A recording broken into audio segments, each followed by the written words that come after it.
So welcome to A Course in Miracles. Tonight we're going to look at lesson 184 from the course, The Name of God is My Inheritance. We've already got the board set up actually from some workshops that we did earlier in the week, and I'd like to just kind of explain a little bit about what's on the board. So you've got that starting point and we don't have to do this all over again. When Jeanie opened the workshop on Sunday, she asked everybody the question, how many have ever held a newborn child? And then asked each person to tap into the essence of the newborn and describe the essence of the newborn. Here's the list she got. Peace, pure, joy, inner sense, awesome presence, love, sweetness, beauty, miracle, and bliss. Now, this is a question that we've asked of tens of thousands of people all over the globe, and 100% of the time, it doesn't matter what culture we're in, what language people speak, their answer when they describe the essence of the newborn is always some variation on the theme of love. A second question that she asked was, how many have ever done something they regret? And tap into and put what you were feeling that motivated you to do what you now regret into a single word. And interestingly enough, nothing that was on this list showed up, and it never does when we ask this question around the globe.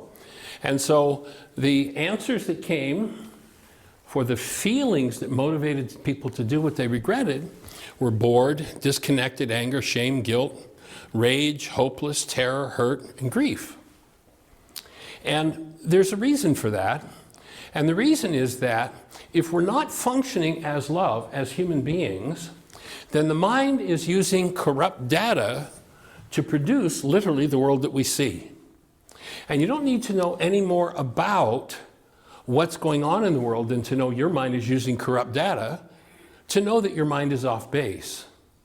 And so what we're going to be looking at is this particular lesson, how it relates to tapping us back into who we are and the tools for removing those things that don't belong in us. The major tool being that of forgiveness. Now, we live in a culture that tells us forgiveness is about how I let you off the hook for what's happening inside of me. And so we'll hear people, I'll often hear from somebody, they'll say, well, you know, I've already forgiven everybody, my mother, my father, my sister, my brother, my kids, my parents, my neighbors, my employer, my former wife, my present wife. I've even forgiven my future wives. And what I know is that person has done no forgiveness work to date, zero. There's been no forgiveness if the languaging is still about how you forgave them. Or people go, well, I've forgiven myself already. We know there's no forgiveness work if you're talking about forgiving yourself, because forgiveness isn't about yourself or others. That's actually a Greek act of pardoning. We've been brainwashed into thinking that forgiveness is about letting them off the hook for what's happening inside of us. So if something from this side of the board is moving in you, there is no one to forgive for that, because what's moving in you belongs to you. And if I let you off the hook for what's moving in me, what have I done to change what's happening in me? If you go back into Course in Miracles, you go back into the first century Aramaic language, which is a teaching of Yeshua the first time he came around, the word forgive doesn't mean I let you off the hook for what's happening inside of me. It means a tool with which I collapse my perceptual world and have access to what underlies these feelings and remove them. So when you think forgiveness, think removal as opposed to letting somebody off the hook. Now, in the ancient Aramaic, there was a system that was developed to help people to see past what they believed they knew into a deeper truth. And so parable in Aramaic means parallel meaning. It lays something out that people think they understand, and then it gives a deeper parallel meaning that it lays beside it. And in using that parable, people come to understand. Things get to sneak past the mind that thinks it knows, and we start to understand differently. So I'd like to present a parable for this process of understanding what the Course is saying. And we all know what an airplane propeller is. We know that an airplane propeller is a pivot point, and spinning around the pivot point, there are 4 arms. Let's imagine that we've started the airplane. So the propeller is spinning, And we bring somebody from the jungles of South America. Now, this guy has never seen anything more complex than a dugout canoe. You know, they chopped a tree down, they hauled it out, they paddled away in their dugout canoe. Most complex thing that he's ever seen. So when we bring him to the tarmac and stand him in front of an airplane propeller, he has no preconceptions to interfere with what he sees. And he looks at the propeller. Does he see 4 arms spinning around a pivot point? No. What does he see? He sees a shiny silver disc. He sees something that absolutely isn't there. His mind is making its best guess at what's there. In the ancient Aramaic, these images in the mind, these perceptions, were called appearances.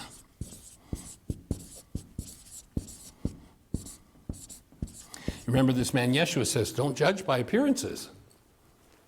You know, if this guy wants to do a behavior based on his misperception of an airplane propeller, thinking it's a shiny silver disc, what's going to happen if he decides he wants to feel what the friction feels like on his fingertips?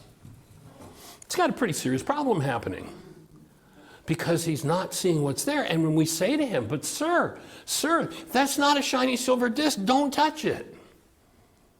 He says, well, it's got to be a shiny silver disc. I see it. I mean, if I see it, it must be there. Not the truth.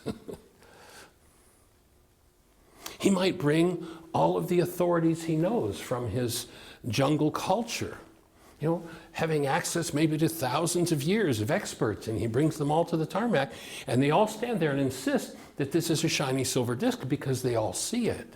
Because everybody insists something's true, does that make it actual?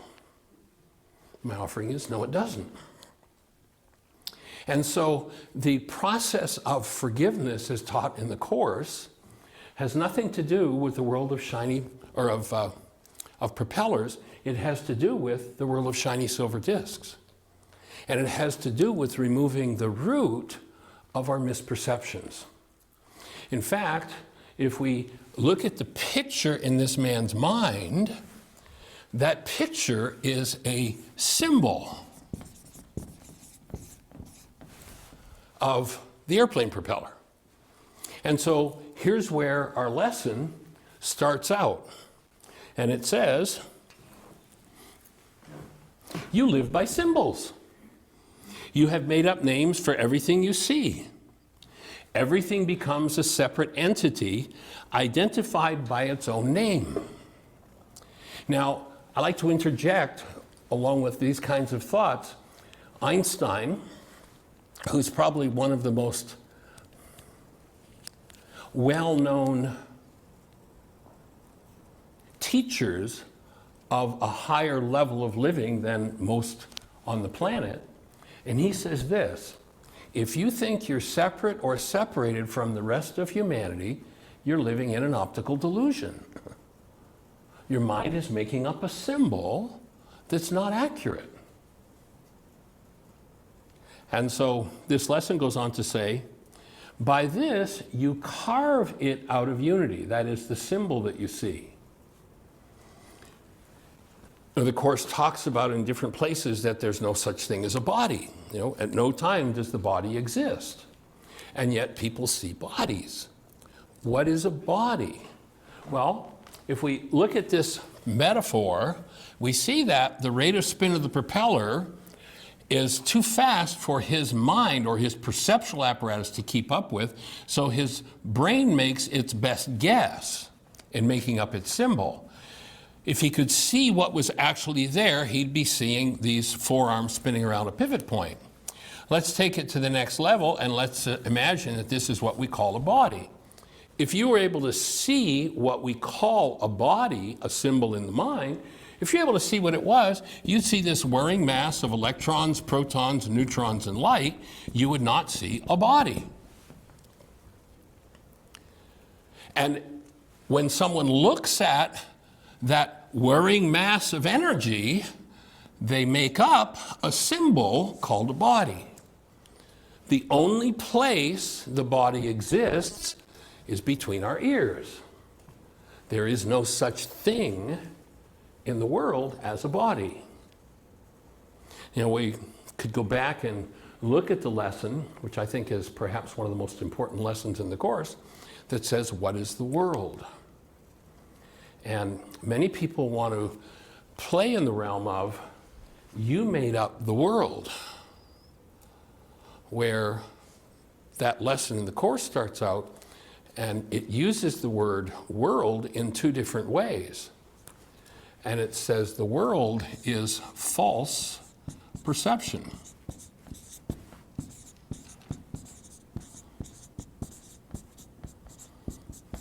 Born of error, it says. Would we successfully be able to say to this guy from the jungles, as he looks at this shiny silver disc in his mind, that his world is made up of false perception? And the course uses the word world in two distinctly different ways. It will use a lowercase world to represent the world of false perception or appearances or symbols, and then we'll use a capital W world to represent what is actual. Now, there's another lesson in the course that says, think not you made the world. Illusions, yes. But what is true in heaven and earth is beyond your naming. The only place that the course aims its tools at, especially the tool of forgiveness, is the world between your ears. Nothing to do with letting anybody else off the hook for what's between your ears. And most people still live by these symbols in the mind, and they're tricked by those symbols because they think they're real. So this carving out of this unbroken wholeness that exists in the world is the way that the world's perception is achieved, this lesson says. It says, by this you designate its special attributes and set it off from other things by emphasizing the space surrounding it. This space you lay between all things which you give a different name, all happenings in terms of place and time, all bodies which are greeted by a name. Now, my offering is that we live in what perhaps is a 200 trillion bit world. And all of humanity, down through time, has taken 5,000 pieces of the 200 trillion bit world and made up a story and programmed each and every one of us with that story. And if we're living in that symbol, then our story cuts us off from the unity where wholeness and real true aliveness can be found. And it is the removal of the root of that 5,000 piece story that gives us the opportunity to begin to do something different. So this world of symbols has symbols for everything it sees. So the symbol for this shiny silver disc, or pardon me, for this airplane propeller is this shiny silver disc. The symbol for this energy field that people call a body is a word, body. And so we have a symbol, and then we have a symbol of a symbol. Now, let's imagine that we allow this guy to hang out on the tarmac weeks, months, years, and he and all of his friends develop a language about shiny silver discs. Can he say one single word that is true about this, with all the language that he has about this? And here we sit, inheriting a language that are symbols of symbols and trying to get to the truth with it. You'll notice the Course says, throw this book away and come empty-handed. Actually, I think it means empty-headed. The Course is very clear. The truth cannot be spoken in words. You're not going to find it in that book. And I see people arguing over, oh, this is the truth of what the Course says. There's no truth in it. what words can be used for other than to represent truth, because this is the truth, this is a symbol. It's a false image, it's a false picture. It's carved out of something greater than itself. And so when we look for truth in words, we make a mistake. But what words can do is they can show you how to remove the root of the symbols in your mind that are false. One of the ways you can tell that you're stuck in one of those symbols in your mind is you're over here on the right side of the board with some form of hostility or fear. Hostility or fear acts to rob us of awareness of who we are. And you'll notice that the culture's pretty much locked in there, playing that game. We hear a man today on television going to the UN telling the world that he's going to blow another country off the face of the earth.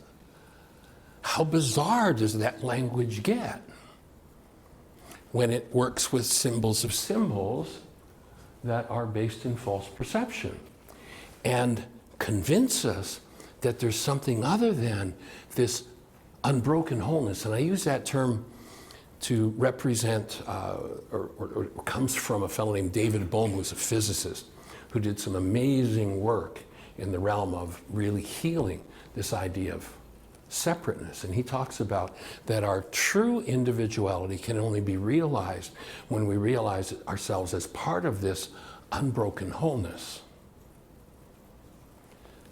And so to recognize there are symbols of symbols, and most people are looking for the truth out of those symbols of symbols. And you can't say one true word about this when you're describing this. And most people think that when they're looking at this, they're actually looking out there at that. Most people think that they have a set of peepholes through which they look out and see what's happening in the world. And that's a total fraud. The eye is a one-way valve. The eye does not see anything outside of itself. The eye brings in information. The information that comes in causes brain cells to fire. In fact, we're going to see in a few minutes that the CIA actually teaches A Course in Miracles, believe it or not. We'll quote from their writing.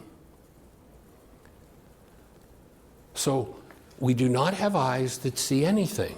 We've been tricked. We've been fooled. Information comes in, brain cells fire, and the mind constructs perception. Perception, the Course says, is something that we made up to take the place of what the Creator gave us. The Creator gave us something that we can't talk about with any of the words of the world, lowercase w. And we made this up to take the place of that. And as you begin to dissolve through forgiveness this world, then you create an opening for a different kind of experience. And to recognize that there's something unspeakable that if the tools are used, you can directly experience. And what we're looking to do is to support people and inspire people to have a personal experience, personally experienced.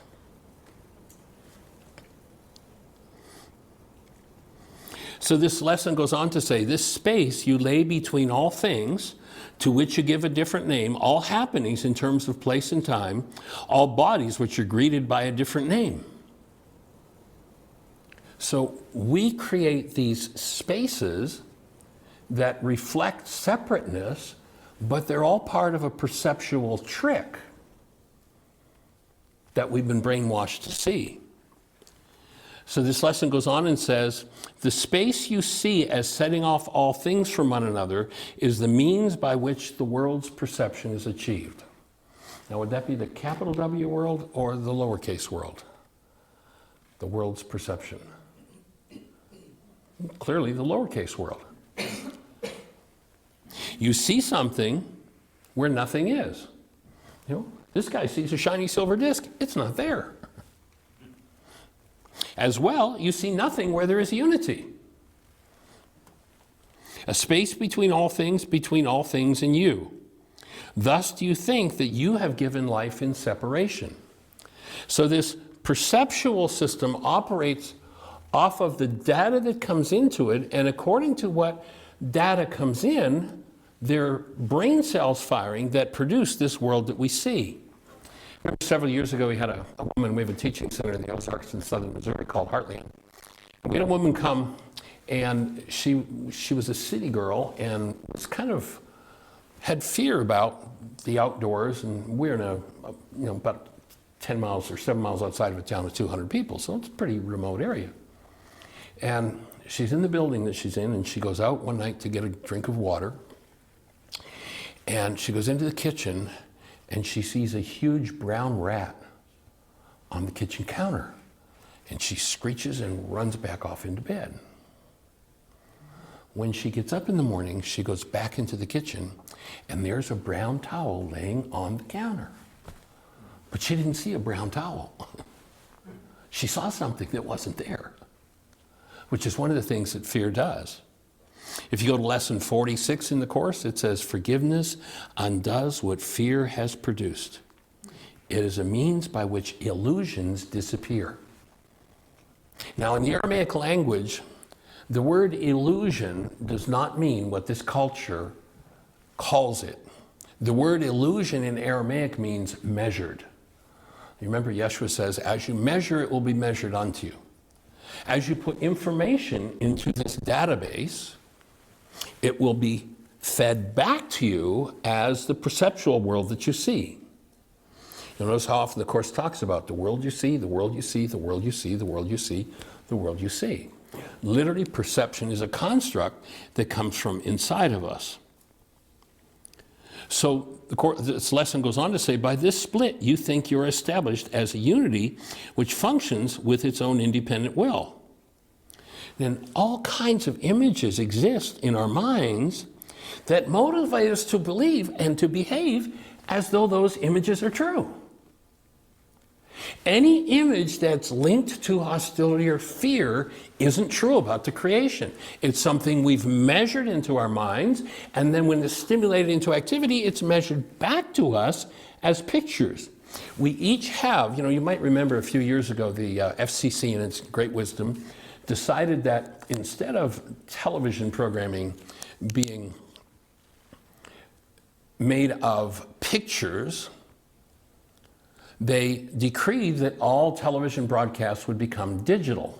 So at the time they were analog, and basically what that means is every television station has what they call a carrier wave, a certain frequency they work on, and they superimposed analog images on that carrier wave. It got to your television set separated out those analog images and showed you a picture. Well, they decided it was all going to be digital, which meant we're done with analog. The FCC decided your tax dollars would go to pay for new televisions or converter boxes for people who wouldn't buy new televisions, or you had to buy a new television. And now those carrier waves are there, and they superimpose digital images. And what that converter box does is it converts those digital images to analog, to pictures. It's interesting, if you go to the opening words in the book of John in Aramaic,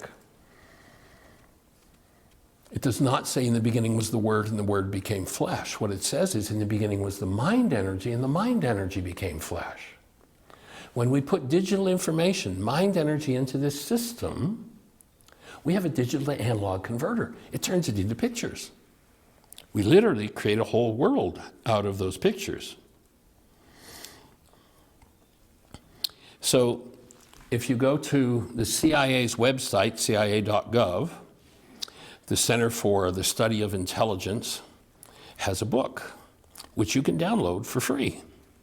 It's called The Psychology of Intelligence Analysts. And the second chapter in that book is entitled, Why Can't We See What's There to Be Seen? Let's hear what they say. The process of perception links people to their environment, and it is critical to accurate understanding of the world about us. Now, as they're using the word world there, which world would it be, the uppercase or the lowercase world? It would be the uppercase. So what they're saying is that we have a system that connects us to what the Creator created. And the system is perception. If the perception's off base, then we're going to have difficulty. The process of perception links people to their environment, to the actuality.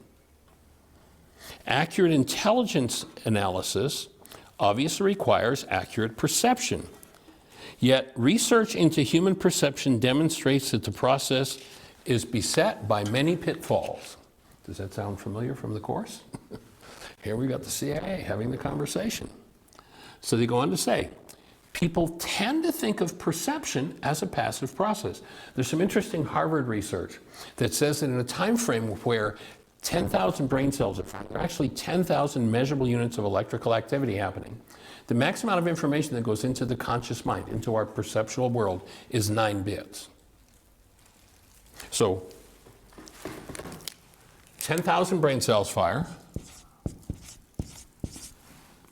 9 bits of data, and it's been estimated that the actuality in that time frame is perhaps 20 trillion bits. So here we are in a 20 trillion bit world, living in a 5,000 bit story, and believing that our perception is accurate about that rather than accurate about the content of our own minds. So the CIA goes on to say, we see, hear, taste, smell, feel stimuli impinged upon our senses. We think that if we are at all objective, we record what is actually there. Yet perception is a demonstrably active rather than passive process. It constructs rather than records reality. So our minds construct this world of pictures. Again, that's why the Course so often says the world you see. And says things like the world you see is a reflection of the content of your mind. It's not a reflection of what's going on in the world, or rarely is. Perception implies understanding as well as awareness. It is a process of inference in which people construct their own version of reality on the basis of information provided through the 5 senses. So what the CIA is telling us, and God only knows how many millions they spent writing this book and doing this study, what they're telling us is that each of us lives in a world of perceptual output in our own minds. And that sometimes that can relatively accurately represent the actuality that the Creator created. You know, there's some people who say, no, there's no world except the one I created. Please read the Course. Think not you made the world. Illusions, yes. The shiny silver disc, the body is an illusion. It's something you've measured into your mind, and it gets measured back to you. The whole process about forgiveness is to take all inaccurate perceptual data and remove it from your mind. Hence, the Course says, come empty-handed. Again, I think it probably meant empty-headed. Come free of those perceptual constructs that are not accurate about the actuality. If you look back through the ages, you know, when people decided to get out of their insane cultures, people stepped away from the idea of war and politics and conflict and went into a deeper study of what was actually going on, you'll find that invariably they all came to the conclusion that it was about love. Now, each of us has been given generations and generations and generations of conflicted data. You know, there's an interesting metaphor for that in the Old Testament where you hear the story of the Jews wandering in the desert for 40 years. Now, when you think about that, here's a pretty bright group of people wandering in a 30 square mile area lost for 40 years? I mean, that doesn't make any sense. They weren't talking about a physical, hot, sandy place. The desert is a code word for the unconscious that they were perceiving, and the average person goes through about 40 years of their lives before they start to scratch their head and say, gee, maybe there's something else going on here. Maybe this isn't all about what's going on in my mind. Or maybe what I need to do is realize that what's going on in my mind is what I need to deal with. Instead of thinking that what I'm looking at is actually external to me. So the lesson goes on to say, what are these names by which the world becomes a series of discrete events, of things ununified, of bodies kept apart, and holding bits of mind as separate awarenesses? You gave these names to them, establishing perception as you wish to have perception be. In other words, everybody that shows up triggers constructs in the mind. And when we can forgive those constructs, then we can return to the truth of being, that is, return to the truth of love, rather than be controlled by those perceptual constructs of the generations that are based in hostility and fear. And it is the removal of the root of those constructs that allows us to truly return to functioning as human beings. So it goes on to say the nameless things were given names, and thus reality was given them as well. You remember in the Old Testament, it said you had the right to name everything. When you name it, you give it a quality. You measure into your mind something, and when that something shows up in your mind, then you get to live with that quality and the energy of that. So it's all about correcting content rather than letting somebody else off the hook for what's happening inside of us. So it goes on to say, for what is named is given meaning and will then be seen as meaningful, a cause of true effect with consequence inherent in itself. In other words, a belief that it's out there rather than in here. This is the way reality is made by partial vision, purposely set against a given truth. So each person lives in a perceptual construct that is of their own making and reflects the content of their minds. If you don't like the perceptual world you're living in, you have to go to the cause of that perceptual world, and the cause isn't out there. The cause is in here. I know one of the questions we'll oftentimes ask people, they'll say, well, you know, Charlie made me so mad, I'm just so upset with Charlie. It's just... And I'll say, how long have you known Charlie? He says, 5 years. So let's go back 6 years ago. Do you remember having this quality of mad? Yeah. 100% of the time the answer is yes. So you carried something into a relationship with Charlie, and now you think Charlie's responsible for what you carried into the relationship. And you want a peaceful relationship with Charlie. You want a conflict-free relationship with Charlie. Guess what? You can't have a conflict-free relationship with anybody unless you're a conflict-free being. You can't have a peaceful relationship with anyone unless you're connected to who you are and remember who you are as the active presence of love and incarnate as love rather than the false self that's based in hostility and fear. So again, this is the way reality is made. Perceptual constructs are made against partial vision purposely set against a given truth. One of the lines that the Course offers that I find rather interesting is where it says, innocence is maintained or achieved by the ego by blaming somebody else. So once I start to talk about Charlie, I can pretend I'm not responsible for what's inside of me. I can say, well, that's Charlie's fault I'm experiencing that. And we've developed a test for determining whether or not what you're feeling is yours or not. And the test is pretty interesting to apply. How do you tell whether or not what you're feeling is yours or not? Are you feeling it? If you're feeling it, guess where it is? It's in your physiology. It belongs to you. It doesn't belong to anybody else. And if you don't like what you're feeling, then you've got to change your illusions. You've got to change what you've measured into your structure. It can be helpful to have a model for doing this process. You know, Yeshua is a powerful model for living as the presence of love where there's insanity.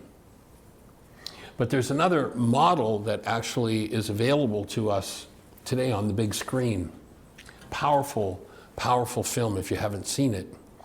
It might be a place to go and plan to breathe a lot and do some forgiveness work because it reflects some very deep insanity. But at the same time as it reflects that insanity, it reflects what a real human life would look like living in the insane world as a human. The film is called Hacksaw Ridge. Very violent war movie.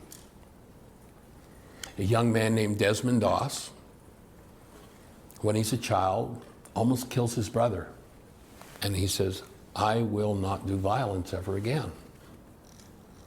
And along comes World War II. And all of his friends are signing up for war. And he feels like he should go and do the same. Except that he won't kill. He won't touch a gun. And this is a true story. I mean, the guy passed away about 5 or 6 years ago, and they actually interview him at the end of the film. So this young man's induced into the army, and they are getting ready to hand out their guns, and he won't take it. He won't touch it. And of course, what do the people who live on this side of the board do? They make fun of him. What a fool he is. How silly that is. What, you're going to go to war and not have a weapon? And he says, well, I decided that my friends were serving, and I wanted to do that, but I'm going to serve by putting people back together rather than taking them apart. He becomes a medic. And this kid, because he will not do violence, he will not touch a weapon, and of course he's with a bunch of guys that are rah, we're out here to kill somebody. He takes a lot of guff, beatings. And it comes to the point where, well, there's one scene in it, without giving too much away, there's one scene in it where somebody just beat the living tar out of him. I mean, he's bruised and broken. And this is one of his own men. And the sergeant comes in, and the sergeant's kind of feeling a little bit of compassion for him. He's like, okay, tell me who did it, and we'll take care of this for you. He said, oh, I just fell out of bed, Sergeant. He won't turn somebody in. He's not going to play that game. He's going to function as a responsible human being. And it's so powerful to watch him, and they actually decide to court-martial him.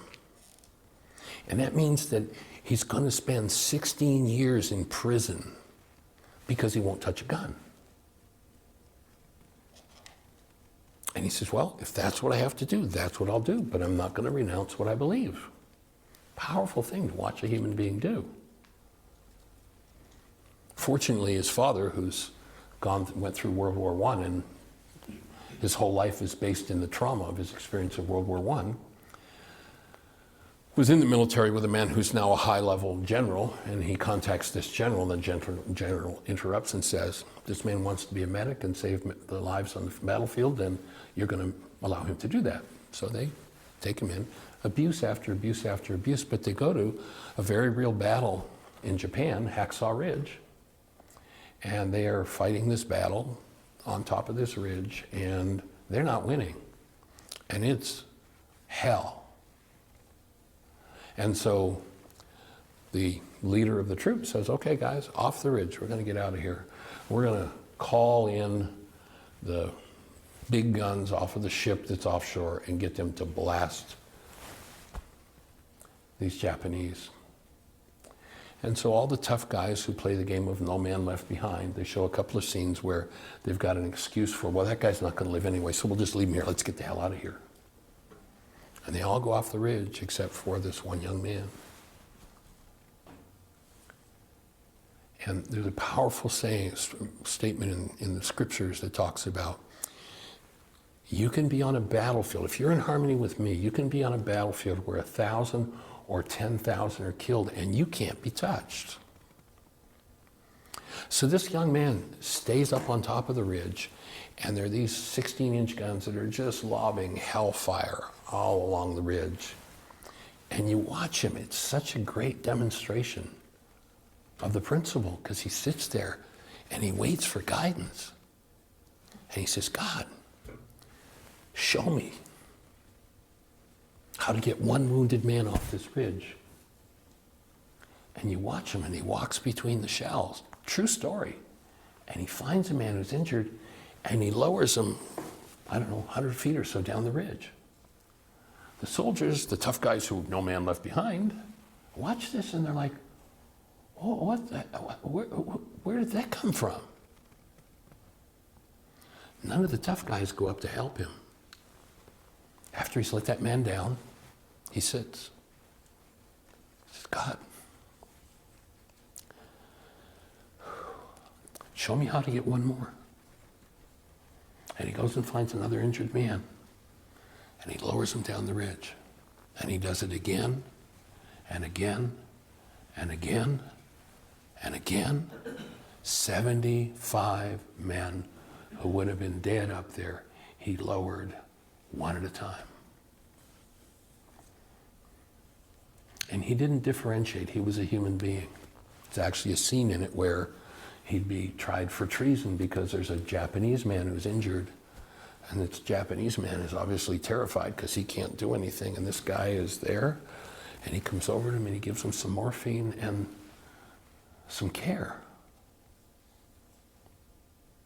He lowers a couple of injured Japanese down the ridge, and one of the tough guys down below, reporting to his captain or whatever rank he was, says, well, you know, he lowered down a couple of Japanese, but they didn't make it. In other words, we live on this side of the border, and we're not human. There's no human life in that. He's the only conscientious objector that has ever gotten the Congressional Medal of Honor.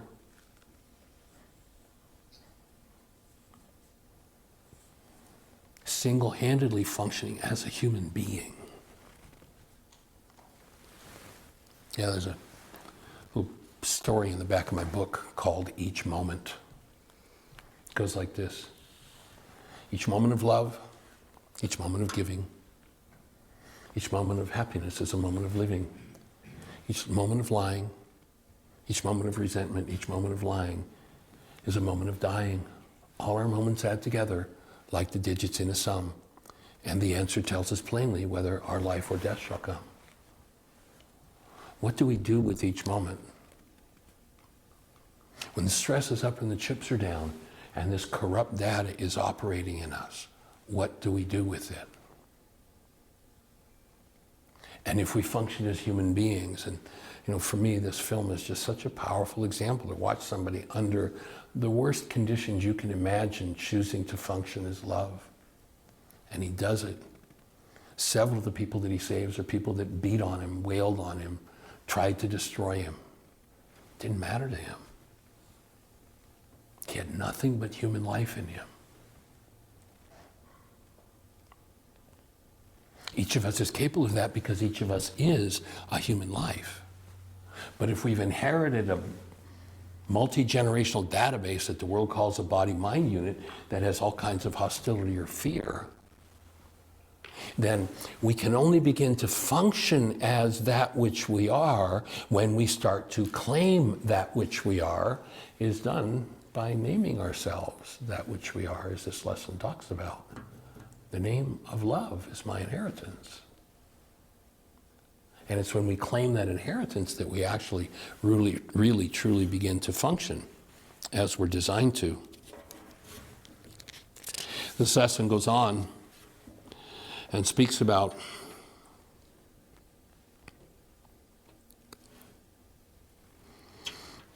there is another vision that remains a natural direction for the mind to channel its perception. It is hard to teach the mind 1,000 alien names and thousands more, yet you believe this is what learning means. It's one essential goal by which communication is achieved and concepts can be meaningfully shared. This is the sum of the inheritance the world bestows. Which world are we talking about now, uppercase or lowercase? Obviously, once again, lowercase. This is the sum of the inheritance the world bestows. And, a way you can tell if you're making progress toward that goal. I don't know anybody that's finished the journey. But one of the ways you can tell that you're really making progress toward that goal is, can you be in the middle of your muddle? The stress is up and the chips are down, and this stuff is moving in you. And can you just take a breath and take just one moment and check out of your perceptual world and tap into the active presence of love that you are and that you are a part of. If you can do that in the middle of your model, you'll be able to measure your progress. You know, the average person, when the hostility and fear starts to move, they're just all over what's there, and they have no concept of who they actually are. This lesson is about being restored to who you actually are, even in the presence of your model. So again, this is the sum of the inheritance the world bestows, and everyone who learns to think that it is so accepts the signs and symbols that assert the world is real. It is for this they stand. They leave no doubt that what is named is there. Just like our fellow from the jungles, hey, there's a shiny silver disc. There's no doubt about that. I can see it. All perception is a skill made up by you to take the place of what the Creator gave you in creation. And what the Creator gave you in creation was a human life.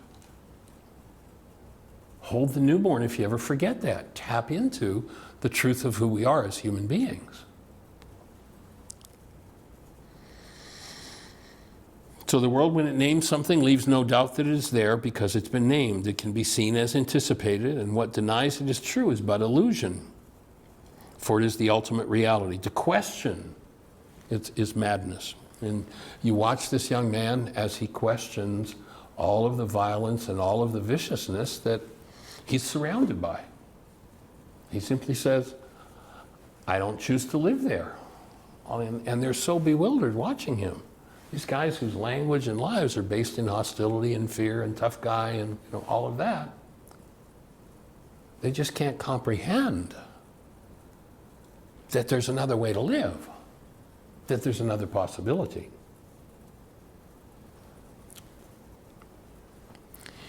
Such is the teaching of the world, this lesson says. It is a phase of learning that everyone goes through, that everyone who comes must go through. But the sooner he perceives on what it rests, how questionable are its premises, how doubtful its results, the sooner does he question its effects. Another statement from that study, the CIA of perception, ties right here into this thought. It says, as already noted, what people in general and analysts in particular perceive and how readily they perceive it are strongly influenced by their past experiences, by their education, by their cultural values and role requirements, as well as by the stimuli received by their receptor organs. It's a powerful lesson in the Course that says, I do not see anything as it is now. Every perceptual construct is a reflection of content. And so this lesson, especially as in regard to self, I see nothing as it is. And while you may be able to, this lesson goes on in the Course, it's actually lesson 9, it says, I see nothing as it is now. And while you may be able to accept that intellectually, it is unlikely that that means anything to you as yet. However, understanding is not necessary. So the Course lays out a whole series of exercises for those especially who are new to it. And you don't have to understand them, you don't have to believe them. The Course just asks you to practice them. And as you practice them, what you'll be doing is you'll be building new brain cells of perception, a new way to conceive of the world. And as you practice the forgiveness process, you'll be weakening the perceptual output that reflects what your generations have given you. If we go to the Aramaic, the word sin in Aramaic is an archery term.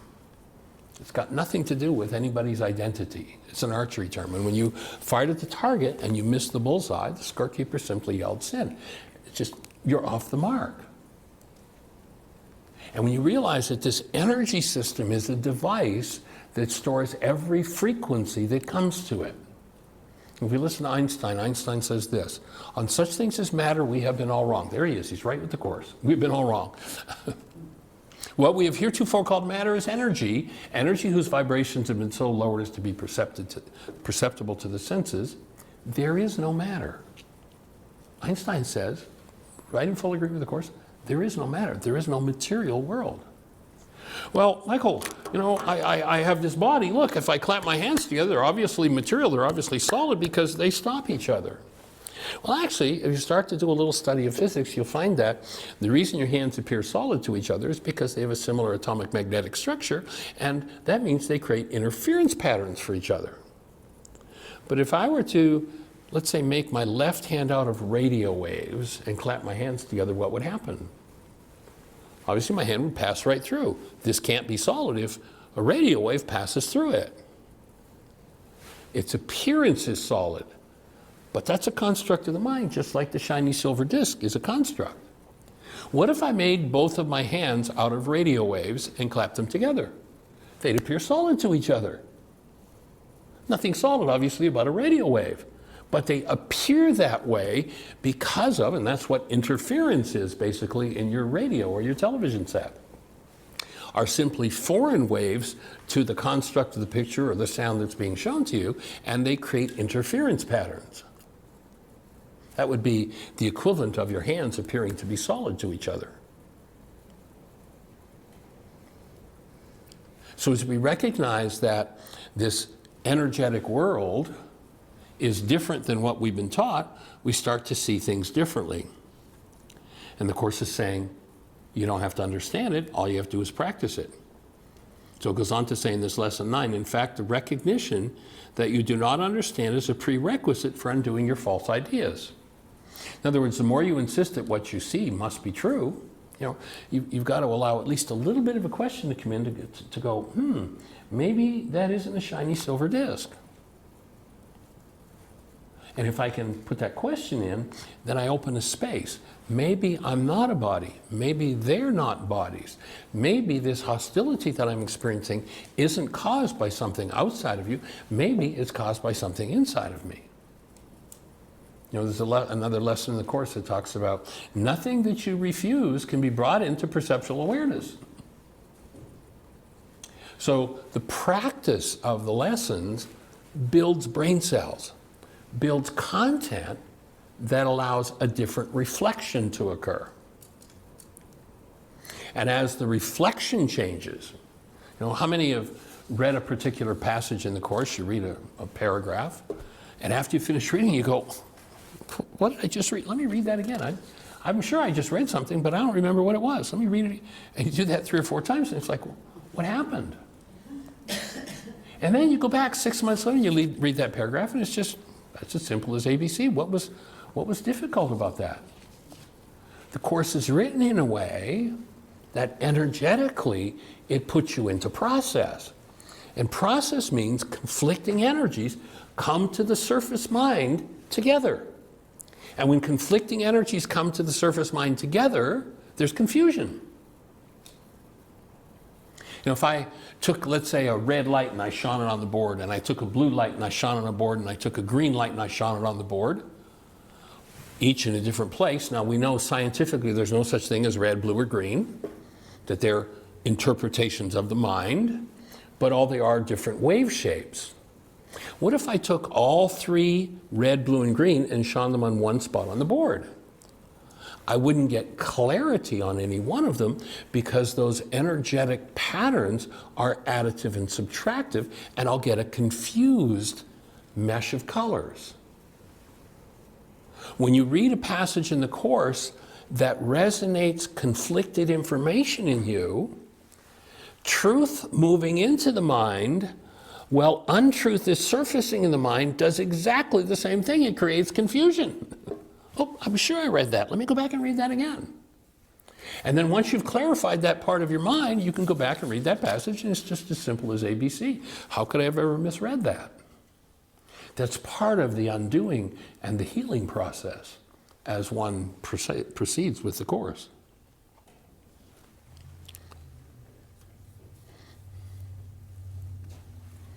So I see nothing as it is now. It is difficult for an untrained mind to believe that what it pictures is not there. And so the undoing becomes a key part in the process. The Course says, your part, there's a part for us to do. The undoing process, it says, it isn't ours. You know, when you realize these energetic patterns are stored generation upon generation upon generation, you know, the scriptures talk about, you know, the sins, the energies that are off the mark are passed to 3 and 4 generations. Interesting ending to that passage. It says, yea, of those who hate me. What are they saying? They're saying that every errant thought, every frequency that comes into the structure is stored in every, on the level where we call themselves, every cell, every energetic part of the structure. And when reproduction occurs, it's passed on to the next generation. Remember that story of the Jews wandering in the desert for 40 years? Do you remember what had to happen for them to get out of the desert? Remember? They said the old generation had to die off. That didn't mean everybody in old physical bodies had to physically die. The root of the word generation is genari. It means cause. All of the causes held in the mind of this world of hostility or fear have to be addressed and removed actively from the structure. When you start looking at, and the scriptures talks about 4 generations, that means that in your structure there's every thought, every feeling, every reality, every energy pattern of 31 people in your bloodline. You ever sometimes have something come up and you go, this doesn't feel like me? Well, where did this come from? Oftentimes it's one of those generational patterns. And of course, where did the 4th generation back get their thoughts, their feelings, their patterns? But from the previous 4. Who got them from the previous 4? Who got them from? Who got them from? You know, if you sit down with a pen and you do the math, in 30 generations, there are over 1.7 billion people in each of our bloodlines. If your task is to undo those things based in hostility and fear in the generations, is it going to take a little time? Yeah, it's a process on the level where time exists. And if you can open to sufficient willingness, that time, the Course says, can be collapsed. And you can move through those things with willingness. And I like to call willingness cosmic grease. Those generational patterns that are based in hostility or fear and create such tight, real perceptions need to be weakened. And generally, for most people, they're weakened a piece at a time, a piece at a time. Each time you forgive, you weaken that part of the output of the mind. You weaken, you weaken, you weaken. There are very rare overnight successes in the process. And it is a process.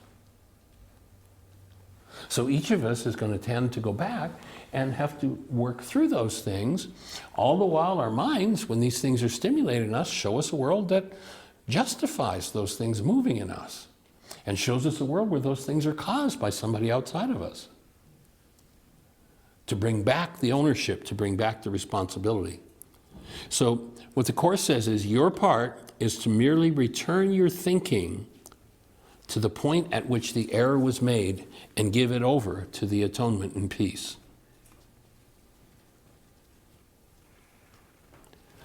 Well, Michael, how do I do that part? What does that mean? How do I mean, do I go lay on the psychiatrist's couch for 25 years and see if I can find that deep, dark, dirty thing that happened to me and then everything will be okay?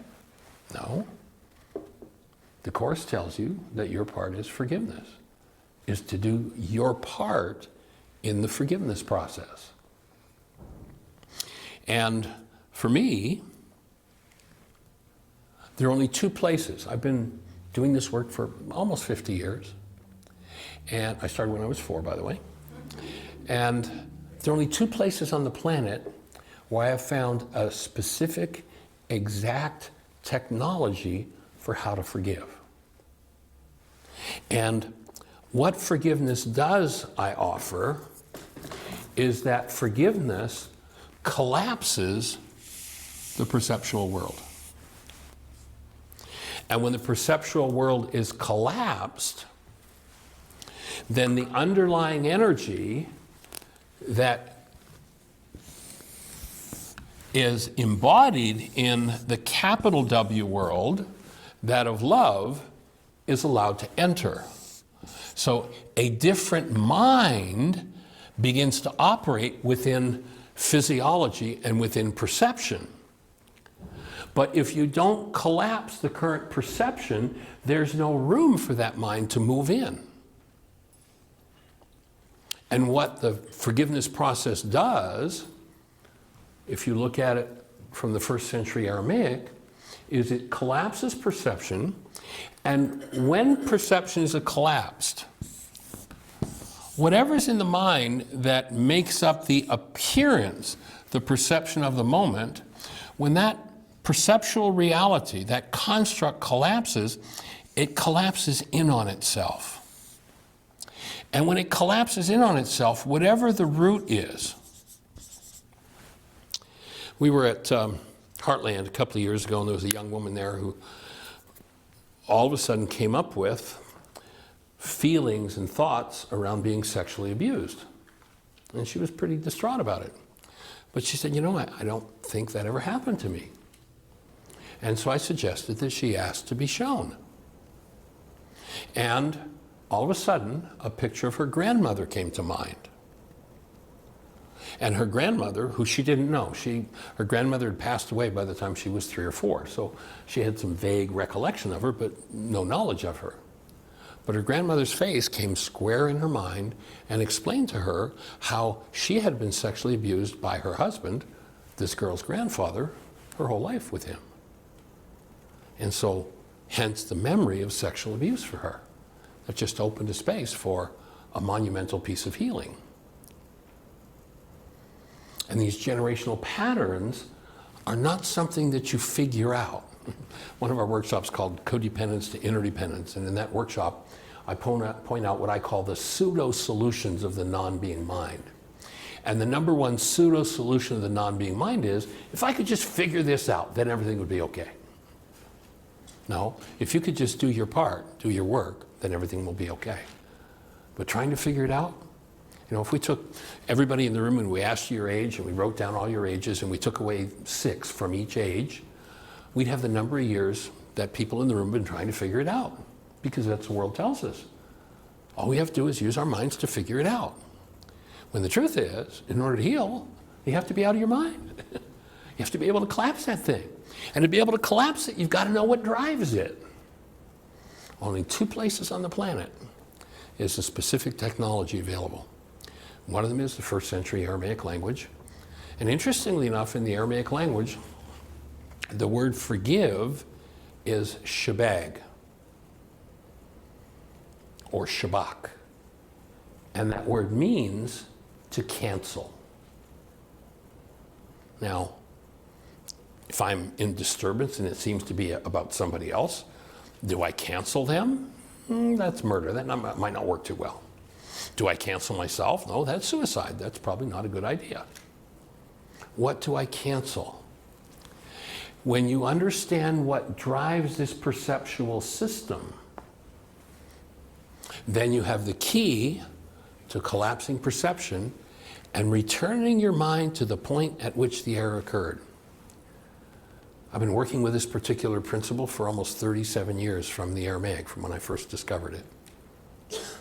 And it always amazes me when people take this forgiveness piece and start to use it. And they start to collapse errant perception after errant perception after errant perception after errant perception. If I could show you the gateway into every dissociated part of the mind. You know, most people live in the state of denial. And our specific definition of denial is that when I think or speak as though something outside of me is the cause of something inside of me, I'm in denial. And after we take an intermission, we're going to come back and look at the other 2 pieces of the puzzle and the core of forgiveness from both the Aramaic and the Course. Let's take an intermission.